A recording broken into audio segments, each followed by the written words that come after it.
നേരത്തെ OICC വിട്ടവർക്കും പുറത്താക്കിയവർക്കുമൊപ്പമാണ് രാജിക്കാര്യം അറിയിക്കാൻ Ajith Payyanur, Johnson Iritty എന്നിവർ വാർത്താസമ്മേളനം നടത്തിയത്.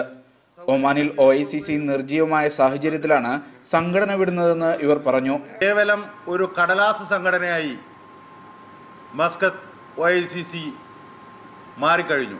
മറ്റു രാജ്യങ്ങളിൽ പ്രവർത്തിച്ചു പരിചയമുള്ളവർക്ക് OICCയിൽ അംഗത്വം നൽകാത്തതിലും പ്രതിഷേധമുയർന്നു. നിർജ്ജീവമായിട്ട് OICC എന്ത് പ്രവർത്തനമാണ് കാഴ്ചവെച്ചിരിക്കുന്നത്?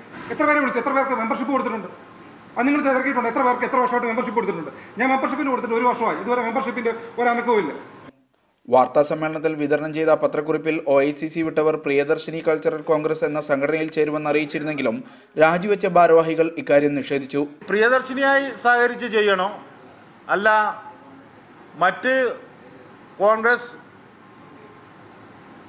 ആഭിമുഖ്യമുള്ള ആളുകളുമായി ആലോചിച്ച്, ഒരുപാട് കോൺഗ്രസ് നേതാക്കൾ സുഹൃത്തുക്കളുണ്ട്, എല്ലാവരുമായി കൂടിയാലോചിച്ച് ഭാവി പ്രവർത്തനങ്ങൾ തീരുമാനിക്കും. പ്രിയദർശിനി കൾച്ചറൽ കോൺഗ്രസ് നേതാക്കളായ ഉമർ എരമംഗലം, വിദ്യാൻ പണിക്കർ തുടങ്ങിയവരും വാർത്താ സമ്മേളനത്തിൽ പങ്കെടുത്തു.